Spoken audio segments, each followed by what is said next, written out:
18. Sin embargo, vamos a tomar lectura desde los versículos 12 al 18.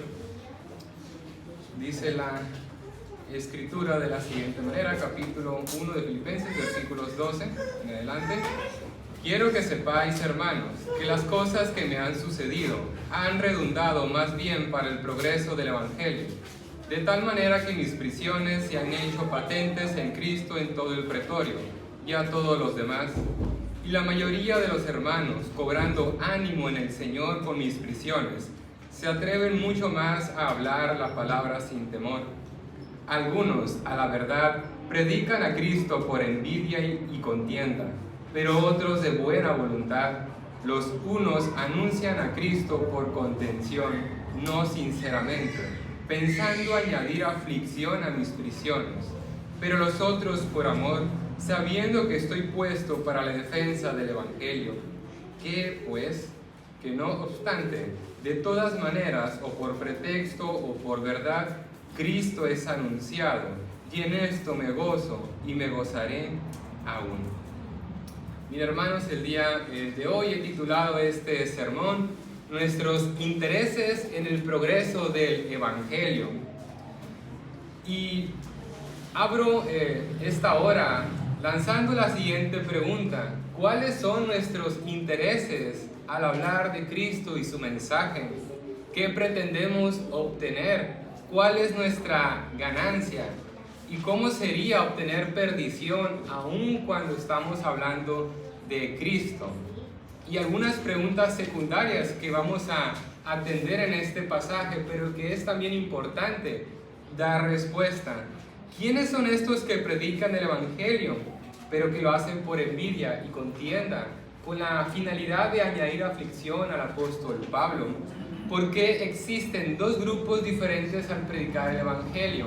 Y también, ¿por qué Pablo se goza que a pesar de que no tiene las motivaciones puras, sinceras y correctas, él se está gozando? Y por último, la pregunta: ¿por qué Pablo está interesado en comunicar las motivaciones por las cuales este grupo en particular predica a Cristo? Y en ese orden estaremos atendiendo estas preguntas. Para hacer un énfasis mayor, ¿cuáles son las ideas que pretendo atender en este día? Primeramente, que debemos predicar a Cristo por motivaciones puras. Sin embargo, como segunda idea, a pesar de que hay quienes lo hacen por vanidad y persiguiendo un beneficio propio, si el Evangelio verdadero es predicado en su totalidad, en su pureza, Dios puede obrar milagrosamente. Y también hay gozo cuando Cristo es proclamado, pero mayor regocijo cuando éste es predicado con motivaciones sinceras y no por añadir aflicción a buenos y piadosos siervos del Señor. Sin lugar a dudas, predicar a Cristo atrae detractores, y esto es lo que vemos en el apóstol Pablo, lo mismo que vimos en el Señor Jesucristo, lo mismo que conocemos en los discípulos y lo mismo que hemos conocido a través de la historia después de los discípulos. No es de extrañarnos que hasta el día de hoy, cuando hay buenos ministerios, sinceros ministerios, hay detractores, los hay. Y sin importar si el ministerio puede ser muy pequeño, los hay. Siempre surgen este tipo de personas que predican a Cristo por envidia y contienda. Esta es una preocupación cuando se es pastor, cuando sos ministro, o quizás cuando se es una persona que enseña continuamente, como me ha tocado experimentar estos últimos meses. Vamos a describir este grupo en particular que predica a Cristo por motivaciones incorrectas. Vemos que ellos han sido seducidos por la vanidad, por desear adquirir un beneficio propio. Y al ser seducidos por la vanagloria, perseguir sus propios intereses, han sido ante Dios reducidos. Han sido reducidos. Porque el Señor no le agrada que uno busque servirle, pero para servirse a sí mismo.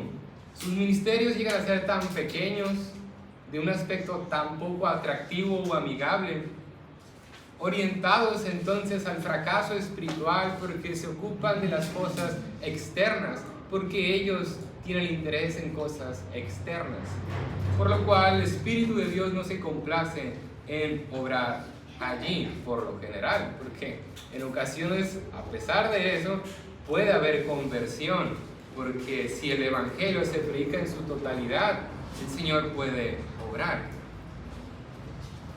Y al estar fracasando en su ministerio o no ver ese progreso, pues estos comienzan a envidiar el trabajo de otros hombres que lo hacen por piedad, con motivaciones sinceras, que quieren agradar al Señor y no a los hombres ni a sí mismos.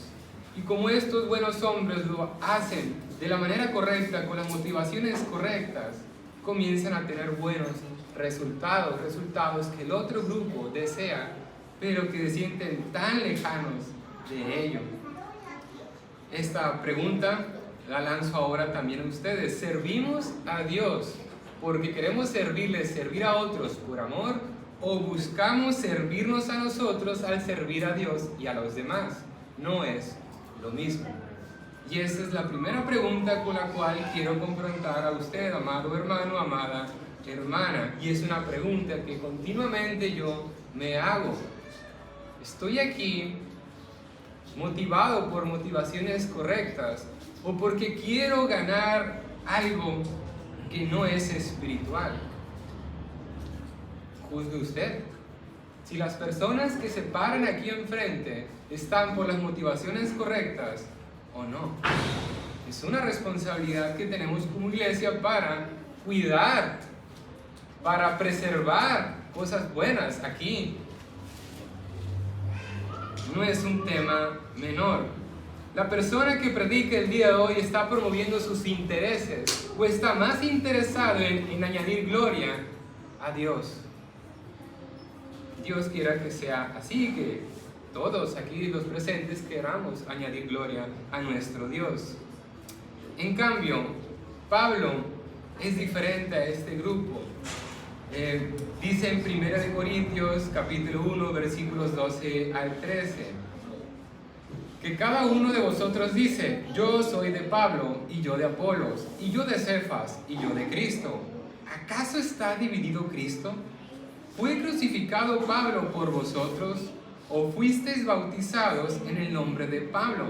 ¿Qué está haciendo? Está reprendiendo esta, vamos a llamar, pequeña confusión que había aquí. Bueno, yo recibí el mensaje por medio del pastor Misael, todos son del pastor Misael. Pero yo después, cuando el hermano Adán Encinas predicaba, pues yo soy de él. No, el apóstol Pablo llegaría y decía: ni de uno ni de otro. No le atribuyen a figuras tan pequeñas, tan limitadas, tan frágiles. No le atribuyan una autoría, una facultad que no les corresponde. La salvación es del Señor y el capitán de este ministerio es del Señor solamente. Yo no he hecho nada, solamente lo que mi maestro me ha ordenado hacer. La obra es de Él. Y entonces Pablo se desprende de cualquier crédito o falso reconocimiento. Él no está cómodo con que se le atribuyan un honor, un título que no es de él. Él está contento cuando toda la gloria se lo lleva a su maestro.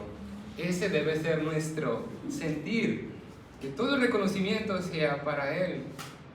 ¿Quiénes son estos que predican a Cristo por envidia y contienda? Una conclusión apresurada, sin meditarlo correctamente, debidamente, nos conduciría erróneamente a pensar que se tratan de judaizantes, de herejes, de mutiladores o falsos maestros.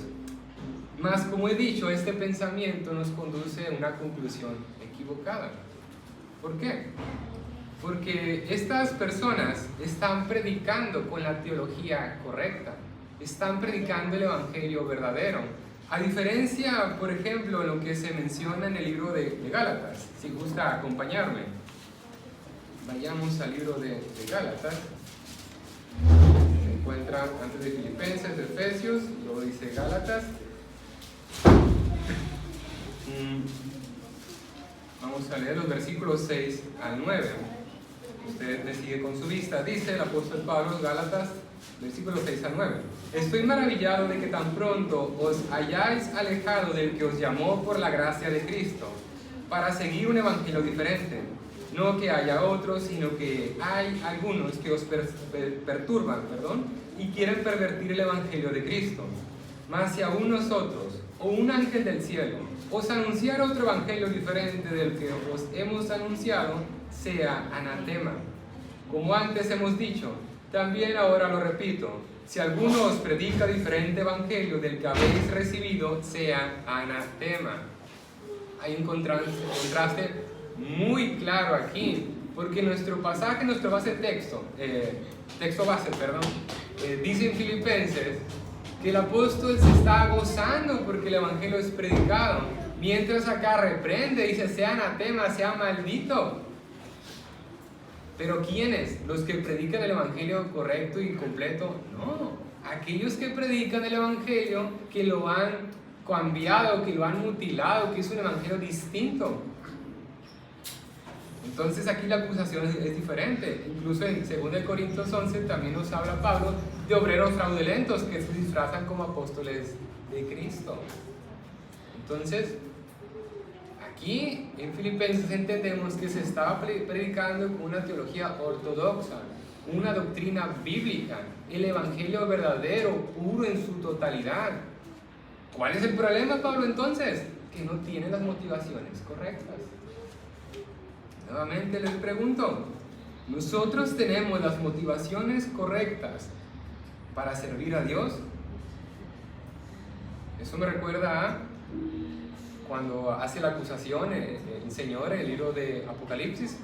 Sí, haces todo lo correcto, buena teología, tienes resultados, eres muy bueno para cumplir con todo lo que te pido, pero no tienes amor. ¿Qué ha dicho el apóstol Pablo? Muy bonitos todos los dones que tengo, pero si no lo utilizo para el servicio de los demás, de la iglesia, para embellecerla, para cuidarla, para nutrirla, para protegerla, para presentarla en el día que va a haber el casamiento, entonces, ¿de qué me sirve todos esos dones si no tengo amor? De nueva cuenta, escudriñe usted si las personas que le enseñan tienen amor por usted, por su esposa, por su esposo, por sus hijos, por sus hermanos. El error no está en lo que predican, sino en las motivaciones. Espero que haya sido claro en ello. Predican a Cristo por envidia y contienda, dice nuestro texto. No olvide eso. No es la acusación contra el mensaje, sino las motivaciones.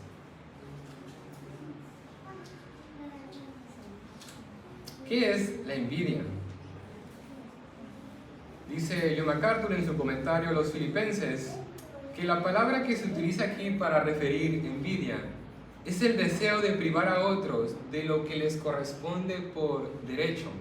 Es decir, desear que no lo tuvieran o al menos lo tuvieran en un menor grado.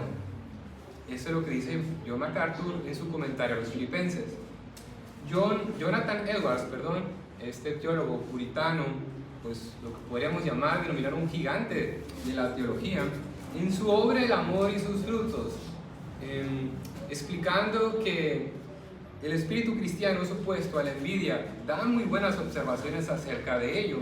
Voy a citar a continuación un párrafo un poco grande de él, y después de eso voy a intentar parafrasear las ideas que él expone en su libro.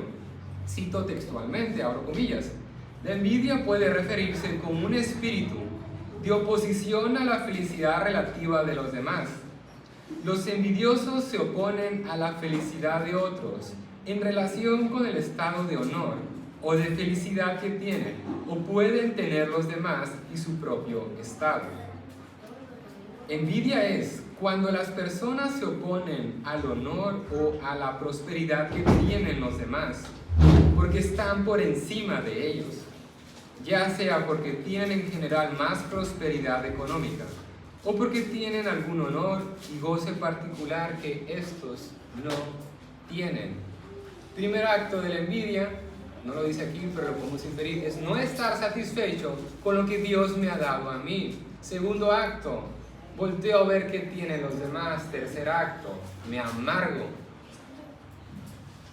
Y me comienzan a invadir esos sentimientos que no corresponden a un espíritu cristiano y desear lo que ellos tienen. Y cuando yo no lo tengo, el siguiente acto es desear que ellos no lo tuvieran. Y el último acto es el más desastroso de todos, que eso lo vamos a exponer también el día de hoy. Hacer lo que esté en mis manos para disminuir su poder económico, su gloria, su honor, su felicidad. Esto es lo que está explicando el apóstol cuando dice en el versículo 16, pensando añadir aflicción a mis prisiones. Estaban predicando el evangelio correcto, pero ¿cuáles eran sus intereses? ¡Qué desastroso!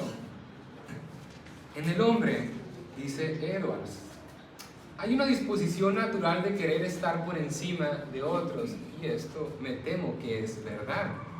Los hombres quieren oponerse a aquellos que tienen un distintivo mayor, un distintivo que puede poner en peligro mi propia luz. Mi propia luz. Van a rivalizar con aquellos que consideren que compitan con ellos mismos, aunque eso no estén compitiendo.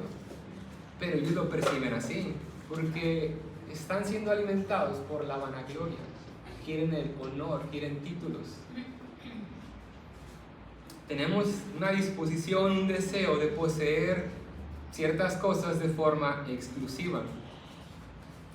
Tal espíritu, tal inclinación es lo que la Escritura enseña como la envidia. Tengamos cuidado. Si es posible, si ven que ellos están acá y personas lo están alcanzando y los alcanzaron, los van a rebasar, y ellos van a hacer lo posible para que estos estén por debajo y ellos por encima para ser vistos, y únicamente por eso. No hay otra intención, hay un llamado a que la atención se coloque sobre su persona, sobre sus resultados, sobre su crecimiento, sobre lo que sean. Se busca atraer la atención, pero no para llevarlos a Cristo. Se predica a Cristo para que ellos sean una luz en el mundo, pero no son útiles para el reino de los cielos, para el reino de Dios. Tal oposición, entonces, decimos, se opone a la prosperidad ajena.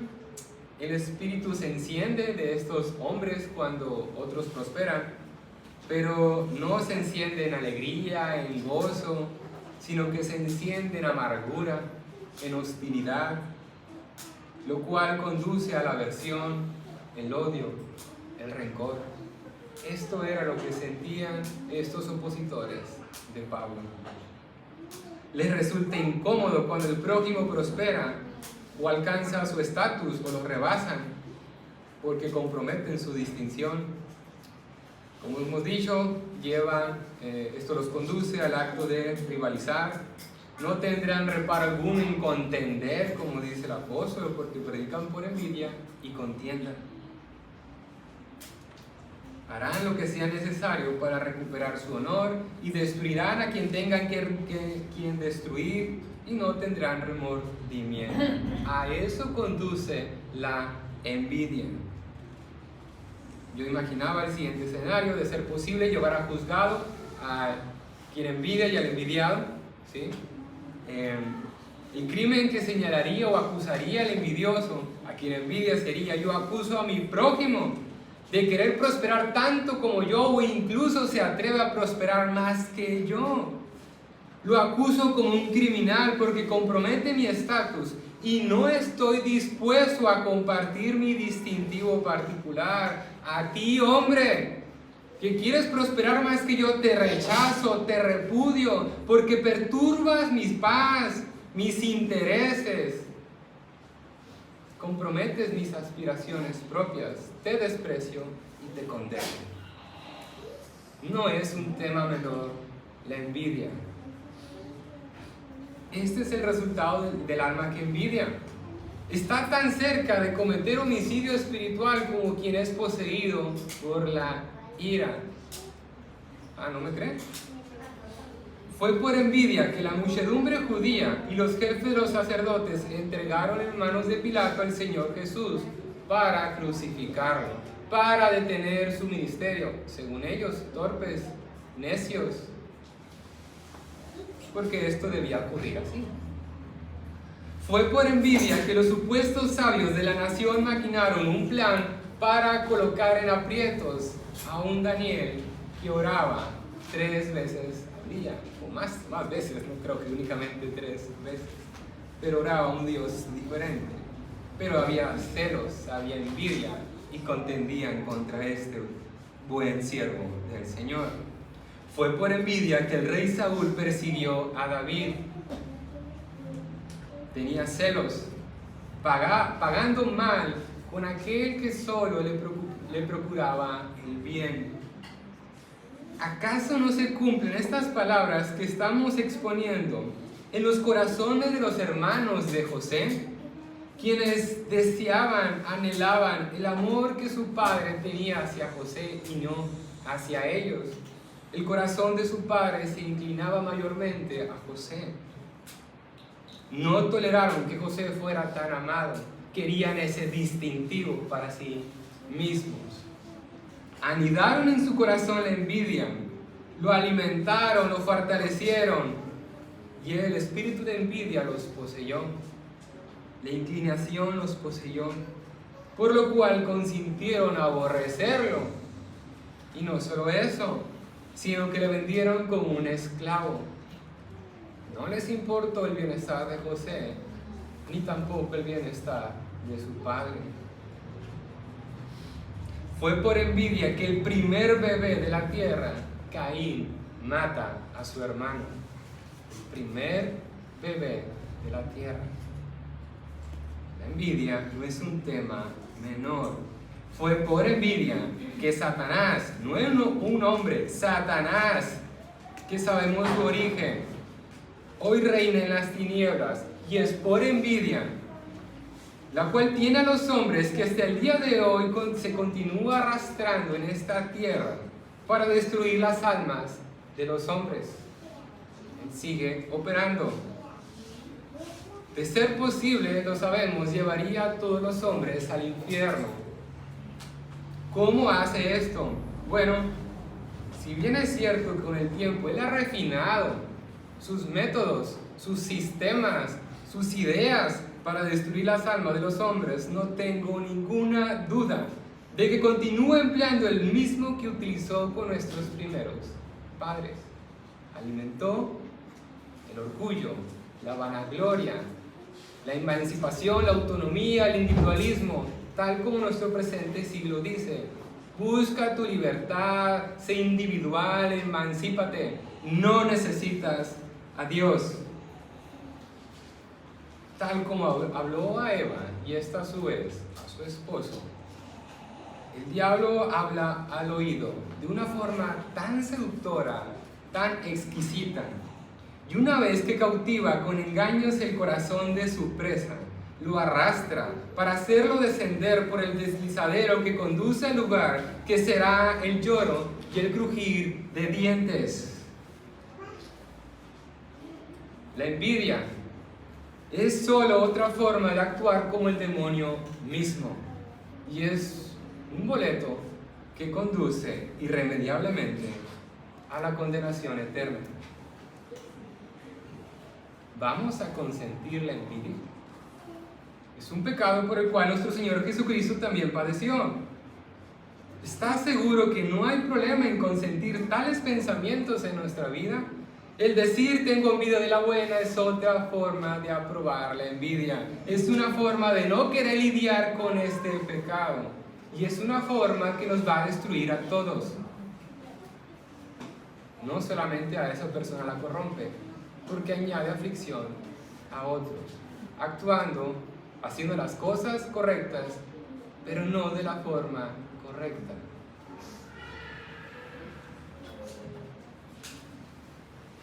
El alma que envidia y no se arrepiente de su maldad irá al infierno. donde no habrá más remedio. Hoy debe arrepentirse de su pecado y venir a Cristo para ser sanado y así evitar las consecuencias de la perdición eterna. Hoy es cuando Cristo Jesús, nuestro Señor, redime el pecado. Si usted abandona esa forma de vivir y si clama por misericordia, apelando a su bondad, que Él quiere hacerlo. Si usted acepta cuántas veces ha fallado en esto, que mucho tiempo justificó, pero hoy no tiene manera de justificarse. Hoy es cuando puede nacer de nuevo, si tan solo se acercara con sinceridad y sencillez de corazón, se acerca a los pies de la cruz, humillándose, con dolor en el corazón, deseando tener una mente renovada, será rescatado de su deplorable condición. Cristo no solamente tiene el poder para hacerlo, sino que también nuestro Señor Jesús desea hacerlo. Él quiere que los hombres se arrepientan y vayan a morar con Él, pero también Él quiere que los hombres vayan a morar, a habitar la morada que Él ha preparado para nosotros con un corazón puro, irreprensible, un corazón regenerado, un nuevo corazón. Abrace hoy su bondad y beba de la copa de la gracia que Él mismo ha bebido y santificado cuando era copa de la ira. Y al mirar a los cielos, sepa que su poder es todavía más grande y más profundo que lo que sus ojos pueden apreciar. Si Él pudo crear el mundo entero y hasta el día de hoy sostener todo este vasto universo que todavía ignoramos muchísimas cosas, considere que también puede cambiar su corazón y mantenerlo puro, apartado, alejado de la envidia por la eternidad. Él puede y quiere hacerlo. Bendito eres, Señor, bendito tu poder y tu bondad, pues tú quieres hacerlo y lo harás posible.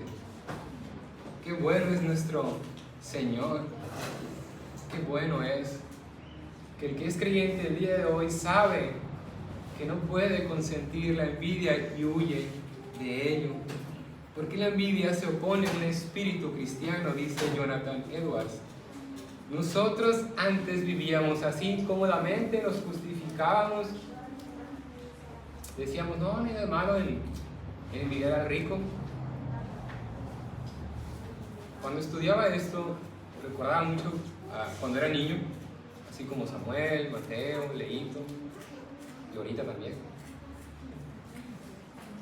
Y hacía muchas cosas en mi infancia, y una de las cosas que hacía era jugar videojuegos, pero por muchos años pues no había dinero, no había la prioridad de darle pues videojuegos. Y cuando yo miraba que otros niños tenían, me causaba un celo, una envidia, yo quería eso también. Después fui creciendo y las chicas pues parecen bonitas, agradables. Y cuando miraba que cierta muchachita que me interesaba, la miraba tan lejana, no podía convivir con ella, envidiaba a quienes sí podían convivir con ella. Después crezco, me vuelvo adulto y veo que no prospero económicamente en mi trabajo y comienzo a ser invadido por la envidia. El niño fue creciendo y su hombre y la envidia lo fue acompañando. Hasta que llega el cristianismo a mi vida y me tengo que arrepentir de ello. Y algo que, un común denominador es que en esas diferentes épocas en mi vida es que no estaba satisfecho con lo que tenía. Por eso volteaba a ver a otros. Por eso lo hacía. Tito 3:3 nos recuerda que nosotros vivíamos así antes, también éramos en otro tiempo insensatos, rebeldes, extraviados, esclavos de concupiscencias y deleitos diversos, viviendo en malicia y envidia, aborrecibles y aborreciéndonos unos a otros. Si este pecado comienza a tomar poder en más de uno de los presentes aquí, llegaríamos a aborrecernos. No podríamos tener lazos de amistad. Habría contienda y no abundaría el amor más y más, como el apóstol Pablo expone en el versículo 9 del capítulo 1 de Filipenses. Primera de Pedro 2:1 dice que el poder del Espíritu, pues ahora vivimos desechando toda malicia, todo engaño, hipocresía, envidias y todas las detracciones. Esta es la nueva manera de vivir. Está de más decir que el cristiano falla en esto, ¿verdad? Sabemos que está mal, que no debemos, pero aún fallamos. Pero es diferente caer una vez que estar ahí toda la vida sin ningún tipo de remordimiento. El cristiano falla, sí, falla, pero con el tiempo se va refinando, va mejorando, se va fortaleciendo y va repudiando más esta ofensa a Dios y a sus hermanos. Se arrepiente y busca remediarlo. Un espíritu cristiano, dice Edwards, no permite los actos y expresiones de tal espíritu de envidia. Un espíritu cristiano, cuando digo espíritu me refiero a una inclinación, ¿va? Aclaro. Aborrece tal espíritu por ser muy impropio de él. No es propio del cristiano. ¿Usted cuándo vio al Señor Jesucristo envidiando? ¿Cuándo él retuvo? Al contrario, se dio más de lo que cualquier hombre ha hecho. Dio su vida. Se despojó de su bienestar espiritual para venir aquí y padecer como hombre. ¿Cuál envidia hay ahí? Ninguna. La envidia no es propio de la vida cristiana. Un espíritu cristiano lo ve como la envidia como algo detestable, algo horrendo. No solamente desprecia la envidia cuando la ve en otros, sino que también la desprecia cuando la ve en sí mismo. No está contento. Cuando detecta que la envidia lo comienza a invadir, a entrar en su corazón, en su mente, se alarmará, se va a alarmar y luchará contra él. No permitirá que siga avanzando, no dejará que se apodere de él. En primera instancia no puede, pero a veces parece, ¿verdad?, que ha avanzado tanto ese pecado que parece que tiene el control sobre nuestras vidas. Pero un espíritu cristiano robará sus fuerzas, redoblará esfuerzos y luchará, contenderá, no contra sus hermanos, sino con ese pecado. No consentirá cualquier acción que lleve a ello, se avergonzará, se afligirá. Luchará contra la disposición que no corresponde a un creyente verdadero. Y mortificará la envidia. Es decir, luchará para, con la espada, cortar ese mal, acabar con la existencia de ese pecado de la envidia. Y sabemos que la espada del creyente, las escrituras, por eso venimos aquí cada domingo. Oramos como iglesia los miércoles, pero aún usted ora más y lee más la escritura a solas. Entonces el espíritu cristiano mortifica y subyuga tal sentimiento. De modo que un hombre dejará de sentir la inclinación de envidiar cuando otro prospera. Dejará de afligirse cuando el otro tiene un cierto éxito o algo que nosotros en algún tiempo deseamos.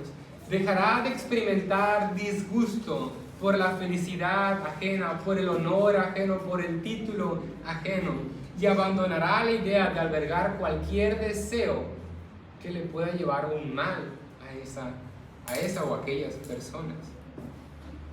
Él es un verdadero cristiano. Para poder remediar y cortar esto de raíz, no solamente se va a arrepentir, sino que adoptará nuevos hábitos.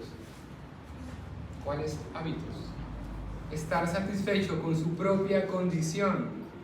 Estar contento con la parte que el Señor en su sabiduría le ha entregado. Se alegrará cuando otros tengan buenas cosas. Respetará y asumirá las asignaciones materiales que el Señor le ha dado. Creo que todos en algún momento de nuestra vida hemos experimentado eso. Quiero más. Yo me acuerdo que sufría mucho por mi apariencia física, mi cabello y todo eso. Ya no sufro, hasta me corté el cabello, se ve muy bien.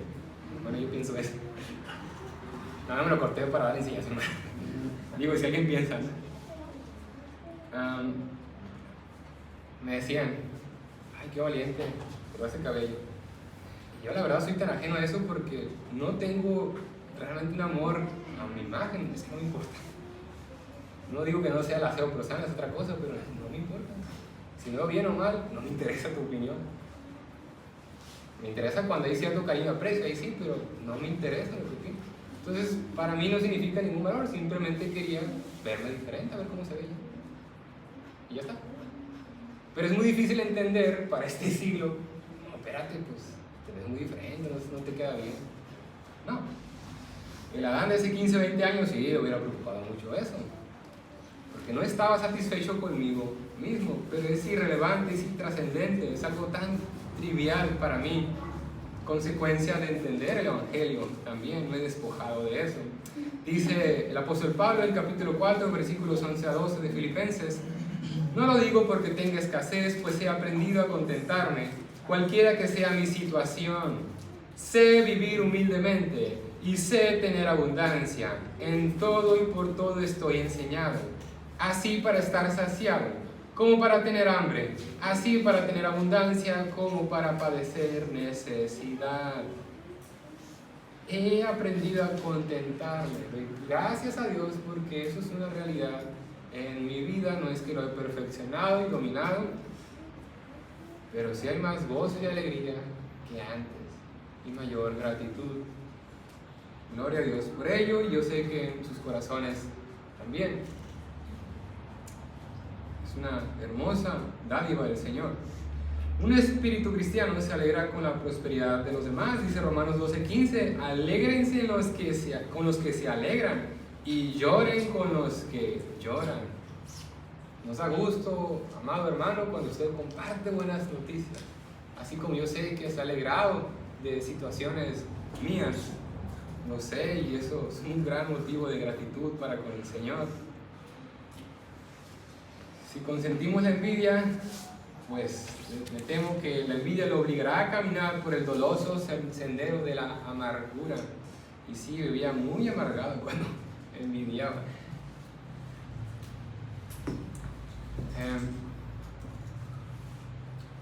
¿Cuál es el motor, los incentivos de las redes sociales? No voy a salir del tema, pero considero apropiado esto. ¿Sabe que ya está comprobado? Tal vez ya visto un documental o leído que Facebook, Instagram, WhatsApp, pertenece al mismo grupo, entre otros, han encontrado la manera, han recopilado tanta información de nosotros que han hecho patrones de comportamiento. Y ellos saben cuál es el sentimiento que tienen que generar para incentivar, para promover más interacción social o en las redes sociales. Ellos intentaron promover la felicidad. Dicen, yo no creo eso, pero ahí decía el estudio. Pero ellos encontraron la forma, muy resumidas cuentas, de hacer que yo pueda envidiar a otro. Y se dieron cuenta que la envidia es lo que más promueve la interacción, los celos, la contienda. Tampoco es un estudio, wow, muy así, nosotros sabemos eso, pues aquí la escritura nos lo enseña. Y eso me lleva a pensar, hermanos, que debemos tener cuidado el tiempo que dedicamos a ello, o el tiempo que le vamos a permitir a nuestros hijos estar allí. Cuando algunos de ustedes les compartía, cuando hace 2 años comencé a leer más filosofía, sociología, antropología y muchas cosas de esas. Y comencé a ver diferentes que son las redes sociales. Yo le decía a una persona, mira, lo que he entendido, por ejemplo, el caso de la aplicación de Instagram, es básicamente una vitrina en la cual yo voy a poner mis éxitos. Tengo un abdomen, pues pongo la foto del abdomen. Tengo un carro, pues pongo la foto del carro. Y es una vitrina, eso es lo que yo puedo mostrar. Y es un intercambio, son las monedas con las que intercambio. Si yo llego el día de mañana, subo una foto, yo ahí sentado comiéndome un taco, con la boca abierta, ¿sí? Pues no es nada atractivo, esa moneda no tiene valor y nadie va a querer interactuar conmigo. Entonces las redes sociales incentivan, son como unas monedas intercambiables, todo eso. pues mucha gente se siente pobre, porque yo no tengo, pues yo no soy muy agraciado, y ni buen físico, no soy muy inteligente, no tengo nada que dar y se hacen menos. ¿Y qué pasa? Como no tengo, pienso yo, comienzo a envidiar a otros que sí tienen, que son ricos. Entonces las redes sociales incentivan todo esto. Tengamos mucho cuidado porque estimula la envidia. La llegada de las redes sociales ha venido a demostrar esto. Entonces tengamos mucho cuidado. Si les vamos a permitir a los hijos a una buena edad y estar con ellos. Estar con ellos. Es una preocupación, extiendo a ustedes. Bueno, volvamos a nuestro texto base. Por tanto, aquí tenemos un caso de envidia hacia el exitoso ministerio del apóstol Pablo. Querían para sí sus dones, querían para sí sus bendiciones, querían para sí su capacidad ministerial y por tanto sus resultados. Querían que estar en el ojo público como el apóstol, aquí estoy yo. Me decía una persona, oye, tú con todo lo que has leído, de que explicas muy bien, de la filosofía, sociología y todo eso, ¿no te gustaría leer una página o dar conferencias? La verdad no me interesa. Y en parte porque no quiero lidiar con ser una figura pública. Si es que llegase a llegar, a lo mejor no llego a ningún lado, ¿no? Pero no quiero eso. Y me preguntan, ¿y no crees que eso podría ayudar a otros? Eso sí me interesa. Pero yo tengo un lugar donde puedo promover buenas cosas, es aquí. Y no necesito más, ya tengo mucha responsabilidad que una vez alma es prepararme. Entonces entiendo lo que me dices, pero yo quiero realmente servir a mi Señor y estoy aquí para servirles a ustedes y eso me es suficiente, ya sea que siga enseñando o no, ya sea que esté barriendo o no. No quiero hacer otra cosa. No creo que estos hombres que expone el apóstol Pablo estarían contentos con estar ahí encerrados, donde no hay una exposición mediática. Querían ser exitosos y básicamente la única razón podría ser por la cual se regocijarían al ver avanzar el evangelio sería si este les trae un rendimiento. Pero estos hombres son necios, son insensatos, porque el enseñar a otros aquí trae preocupaciones. Los domingos que me toca enseñar es el día que más temprano me levanto y una noche antes es el día que más tarde me duermo siempre. Me decía un hermano la semana, ay, a ver si un día se me va esa ansiedad del estómago. Cada vez que me toca enseñar aquí, me dice, no, yo creo que mejor que se te quede así porque a lo mejor te vas a diluir o a confiar. Me dice, mejor que sigas sufriendo de tu estómago. Y yo, bueno, está bien. El estar enseñando, de ser pastor sobre todo, ¿verdad? Que nuestro hermano Misael cumple con esa responsabilidad, es ser consumido por otros. Como una madre que amamanta a su hijo es consumido, el pastor también. Dice Spurgeon, citando, no recuerdo quién, pero en su libro Un discurso a mis estudiantes, volumen 1, que el hombre hereda el dolor, pero hay una porción especial de dolor para los ministros. Hay una porción especial para ellos. ¿Qué quiere decir? Que va a sufrir más. No es poca cosa ser ministro. Tampoco es poca cosa enseñar aquí. Yo sé, hermanos, no soy tonto, yo sé que ustedes no. A veces digo cosas muy fuertes, muy severas. Y a veces digo, Señor, ¿realmente quieres que diga eso? Sí, entonces no puedo negarme a ello. Y trae dolor, a veces te vino tan desgastado emocionalmente y físicamente. Es cansado. Y yo lo hago una vez al mes, ahora el pastor de todo el tiempo que le dedica. No es poca cosa. Estos hombres ignoran eso. No saben todo el costo, el precio que hay que pagar. Es difícil esta tarea. Es difícil.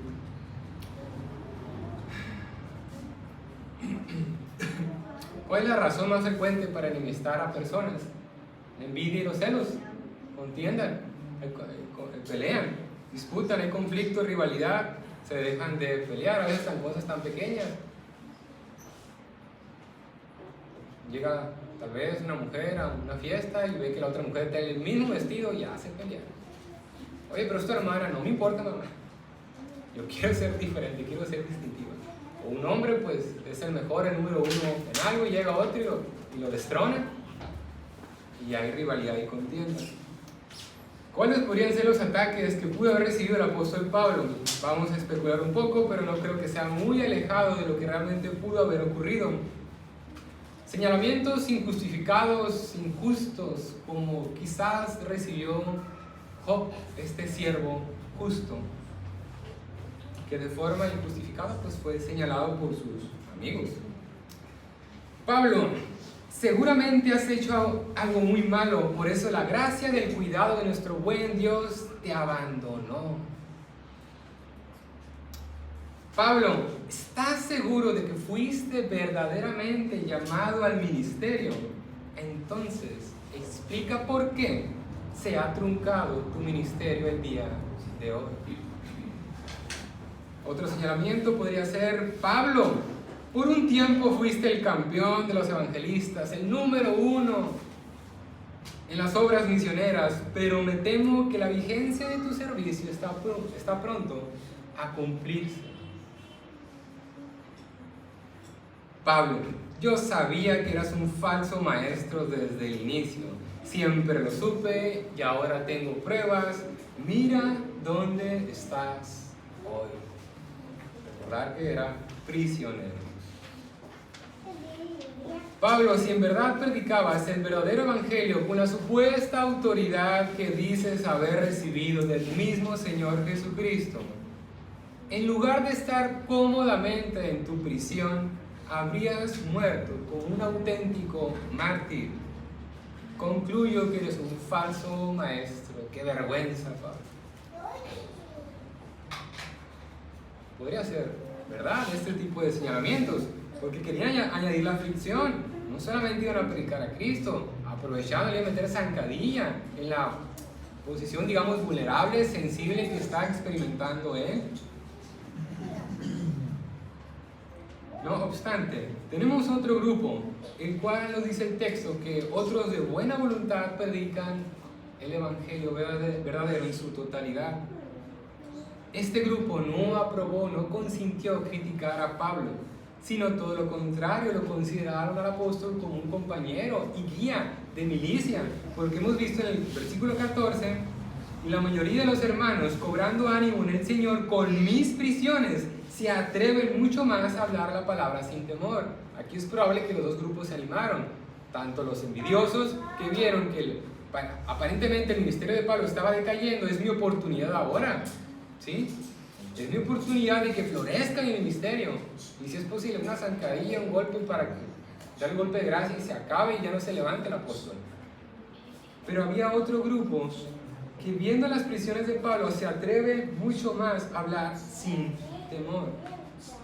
No le vieron como un rival y por tanto no querían causarle aflicción, sino todo lo contrario.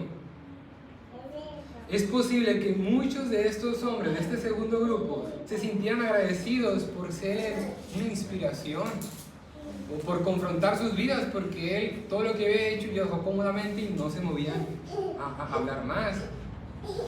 Por lo cual yo pienso que cuando dice en el versículo 17 el apóstol, pero los otros por amor, sabiendo que soy puesto para la defensa del evangelio, él está diciendo aquí, por amor a mi persona, por amor a mí. Ellos también reconocen mi ministerio, que soy un embajador de Cristo, y recuerdan que hay que predicarle, hay que predicar de Él. Es claro que debemos predicar a Cristo por amor a Él, pero no es cierto que muchas veces otras personas nos incentivan por su cuidado hacia nosotros, por su protección, por su amor.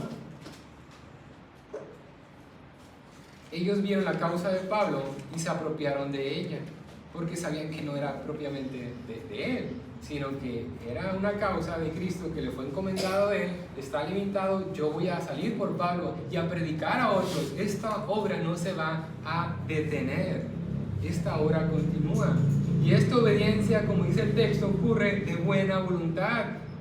Y en Filipenses 2:13 dice Pablo que Dios dice que vosotros produce así el querer como el hacer. estos verdaderamente, genuinamente, estaban siendo movidos por amor en una obra que Dios estaba haciendo en sus corazones. Es esta buena voluntad que permite comprender que el apóstol era prisionero por amor a Cristo. No es que su ministerio menguara, no es que se debilitara, no es que fuera un falso, no es que estuviera pronto a cumplirse la vigencia de su ministerio. Había más todavía por hacer. Y lo sabemos nosotros, había más por hacer. Sino que Pablo y su ministerio, su obra, estaba alcanzando un punto más alto. Y ahora era necesario servirle bajo tales condiciones, sin importar que fuera privado de su libertad.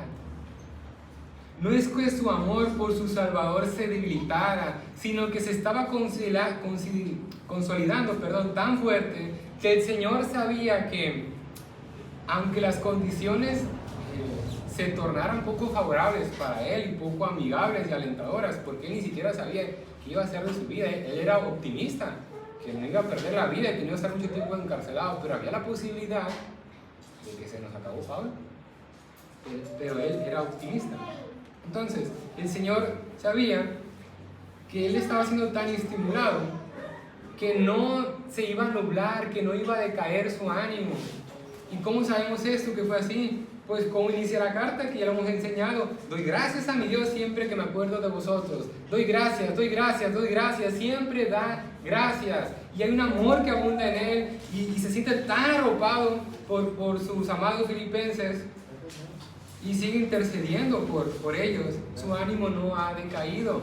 Puede ser que un poco se vea afectado, un poco mermado, pero sigue firme, sigue fuerte. Con oración y acción de gracias, como hemos visto. No es que su fe estaba decayendo, sino porque su fe estaba siendo tan nutrida, tan robusta y tan hermosa, que el Señor le considera preparado, listo para soportar mayores pruebas. Y cuanto más grande es la prueba, mayor es la recompensa. ¿Y cuál es la recompensa que obtiene el apóstol Pablo? Que el Evangelio está progresando, aún en medio de sus opositores. Y si el Evangelio es predicado en su totalidad, en su pureza, es muy probable que otros crean y vengan de rodillas a los pies de la cruz, clamen por misericordia, el Señor les salve y traerle más gloria a Él. Este es Pablo. El apóstol estaba listo para dar su vida a la obra misionera. Y es muy probable que estos otros hombres se estimularon también. Por eso no desestimaron amarlo a él y tomar su causa, tomar la obra y continuar. Dios no quiera, pero si el día de mañana pues nos falta pastor, pues nosotros continuamos la obra porque no es de él, ¿verdad? No es de él. Y esperemos que no dure mucho tiempo, hermano. Esperemos que así sea. Dice el apóstol, estoy puesto. En el versículo 17, sabiendo que estoy puesto para la defensa del Evangelio. Vayamos a 1 de Tesalonicenses 3:3 para traer más luz.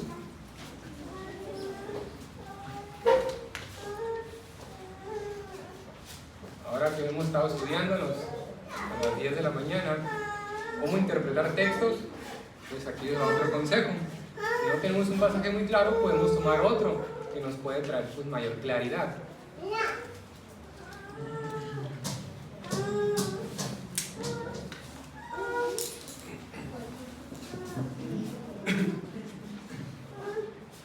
Dice, a fin de que nadie se inquiete por estas tribulaciones, porque vosotros mismos sabéis que para esto estamos puestos. 1 Tesalonicenses 3:3. Entonces, ¿qué está diciendo aquí Pablo?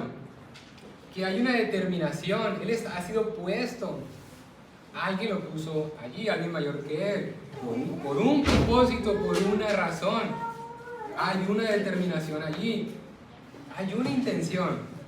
En un siglo donde pensamos mucho en vocación, llamado, la razón de la existencia, En un mundo moderno donde estamos tan preocupados por el propósito de nuestras vidas, por el existencialismo, este esclavo de Cristo lo tiene claro. He sido puesto para el progreso del Evangelio.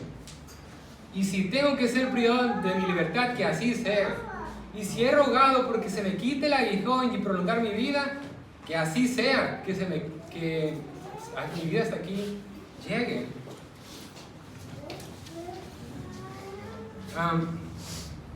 Juan, capítulo 9, del 1 al 3, no lo vamos a leer, pero recordar aquí que en Juan 9 se nos habla de un hombre que es ciego de nacimiento.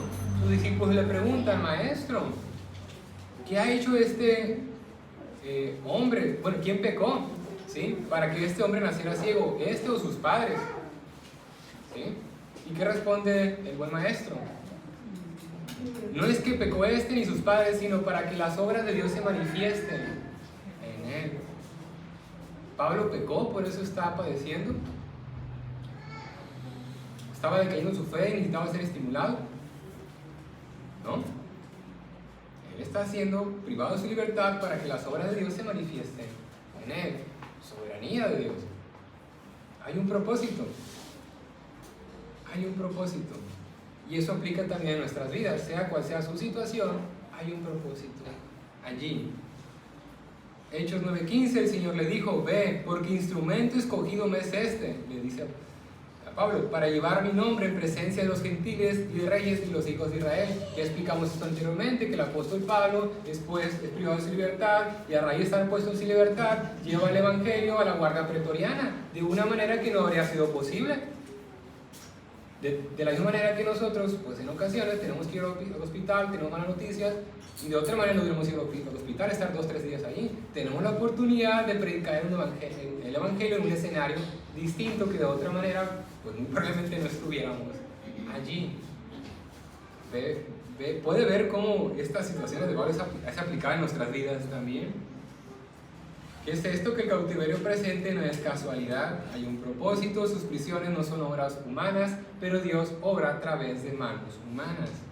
Este es el llamado divino, que Él ha sido apartado, santificado, destinado, preparado, puesto para experimentar prisiones y n número de aflicciones, a fin de que pueda esparcir las semillas del Evangelio a todo campo o tierra diferente, y que el Señor a su debido tiempo de fruto allí. De nuevo, en un siglo obsesionado con propósitos y existencialismo, Pablo lo tiene claro. No te inquietes, dice el apóstol, para esto he sido llamado. Este es mi llamado. No estoy muy cómodo, si es cierto, pero es por un breve tiempo. Es por un breve tiempo. Así que antes de juzgar las condiciones propias o ajenas, consideremos esta verdad. Este grupo de maestros que proclaman a Cristo por contención, no sinceramente, obran para obtener lo suyo propio, pretenden construir sus propios castillos al empeñar las preciosas perlas del Evangelio. ¡Qué insensatez! Haciendo lo correcto por motivaciones incorrectas, son mercenarios, trabajan solamente por un salario, promocionándose, autoproclamándose, al tiempo que desprestigian los auténticos ministerios de siervos fieles, pues aumentan sus aflicciones y les estorban. Por si alguien tiene dudas de que el Señor puede obrar milagrosamente, aún en aquellos que no predican con sinceridad, recordemos el ejemplo de Jonás. Creo que todos conocemos la historia. Y quiero traer esto aquí ahora porque sé que puede haber dudas. Aunque ya anteriormente exponíamos en Judas, ¿verdad? Cómo muy probablemente en su ministerio pues hubo cosas buenas. En Jonás pues también se cumple algo de esto. Él no fue lo que podríamos llamar un siervo muy dócil o obediente. De hecho no lo fue. Y diríamos, bueno, eso fue el inicio, pero al final también, pues terminamos la historia y pues tampoco. Es muy particular el caso de Jonás porque no es lo que se espera de un profeta de Dios. Sin embargo, él cumple, a regañadientas, obligado, pero cumple. Él no huye, de su responsabilidad porque tuviera temor. Él rehuye porque no quería que Nínive alcanzara la salvación, porque él sabía que si predicaba la palabra con en su totalidad, habría amplias posibilidades de que ellos se arrepintieran.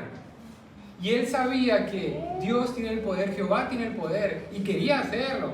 Y es bondadoso y tardo para la ira y paciente. ¿Qué pasa?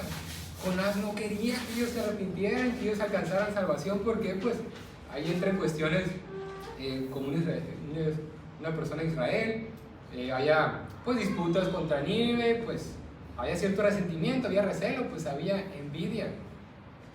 Y aún así el Señor lo doblega, lo hace ir, predica y pasa lo que Jonás no quería que ocurriera.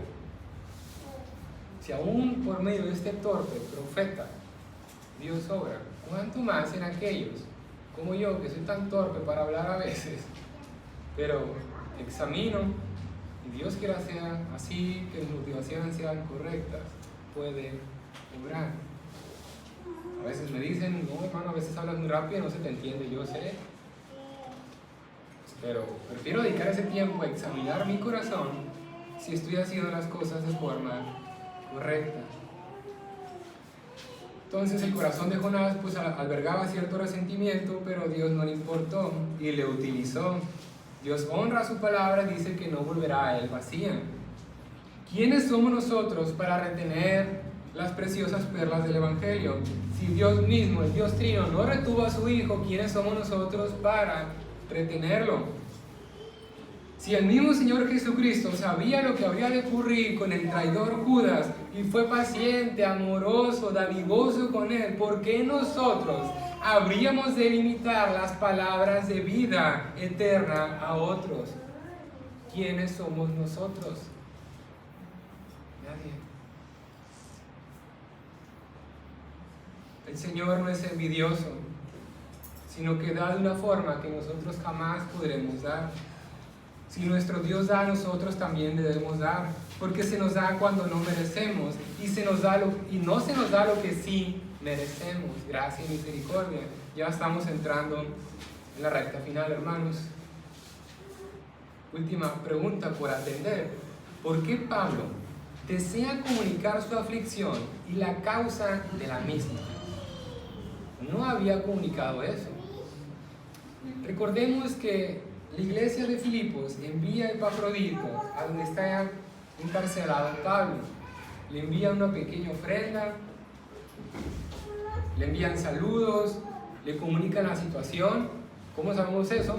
Porque después va a hablar de Evodia, ¿sí? En Cítica, unas hermanas y que había contienda. Y ya hemos visto anteriormente cómo desde los primeros versículos comienza a atender eso, a apelar a la unidad, a el amor, ¿sí?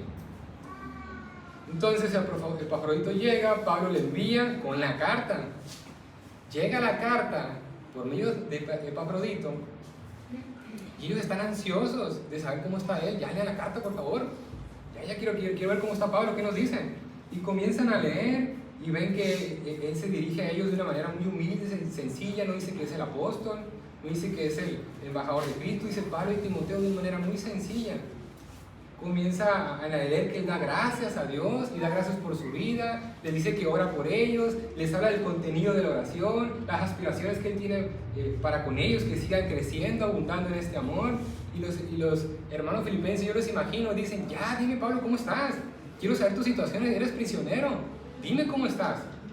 Yo estoy imaginando. Y luego les dice en el versículo 12, aparentemente aquí ya va a hablar de su situación, dice, quiero que sepáis, hermanos, que las cosas que me han sucedido, aquí Pablo ya no va a decir que está un poco triste, tiene frío, le falta hambre, o qué sé yo. Pero no, comienza a orientar las palabras a otro lugar porque dice, han redundado más bien para el progreso del Evangelio. Ay, no me dice todavía Pablo cómo está. Quiero saber qué necesita y no me dice. Pero está bien, Pablo, me estimula, me anima, que a pesar de tus circunstancias, tú ves cómo el Evangelio progresa. Es un golpe en mi cabeza porque yo todavía no he entendido eso. Continuamos leyendo y llegamos a esta porción. Aquí ya Pablo, por primera vez, directamente dice cómo se siente la aflicción. ¿Ok?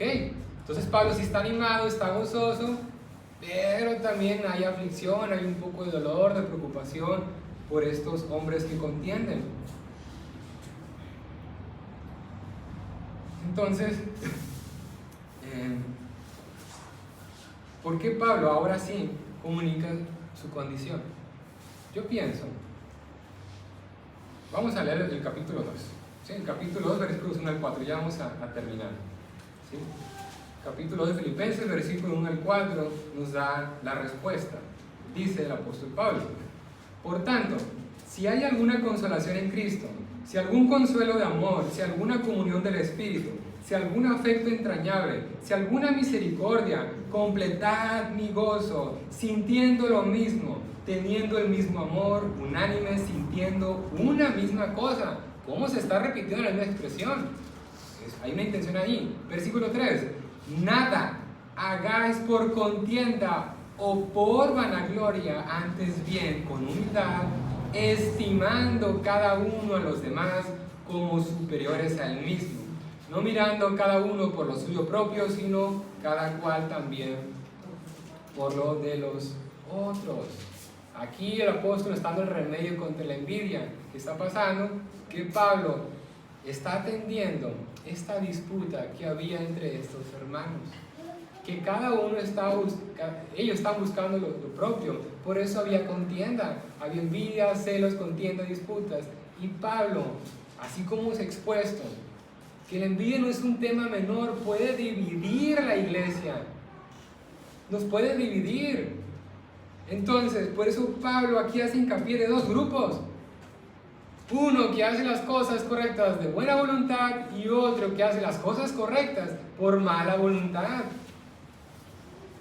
Quiere que se reflejen, quiere que se examinen, quiere hacer entrar en conflicto, confrontarlos. Miren, por la envidia y celos, porque otros se quieren levantar, me están causando aflicción a mí. No hagan lo mismo. Si buscan lo suyo propio, van a dividir a la iglesia. Habrá problemas. Es por esta razón que creo que el apóstol informa de su aflicción. Él es muy económico con lo que expresa y creo que esta es la intención.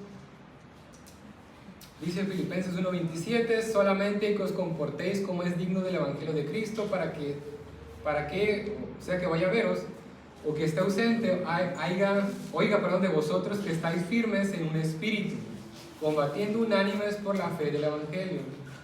Si su alma desea sobresalir, ¿está seguro de lo que desea? ¿Querer sobresalir los demás? El apóstol no da lugar a esto. Filipenses 3:6 nos dice: pero en aquello a que hemos llegado, sigamos una misma regla, sintamos una misma cosa. ¿Verdaderamente es conveniente buscar lo propio a costa del bienestar de los demás y de la iglesia? Filipenses 4 nos dice: ruego en voz de ellas índique que sean de un mismo sentir en el Señor. Esta es mi petición el día de hoy hacia ustedes. Busquemos un mismo sentir. ¿En dónde? El punto de reunión es el Señor nuestro Salvador. Hemos sido llamados a sentir lo mismo. Veamos a Cristo y cómo entregó su vida por amor a nosotros y nos dividió, nos retuvo. Hagamos lo mismo por su causa y así cumplir con la loable petición del versículo 9, que nuestro amor abunde aún más y más, solo por y para la gloria de nuestro Señor Jesucristo. Amén. Vamos a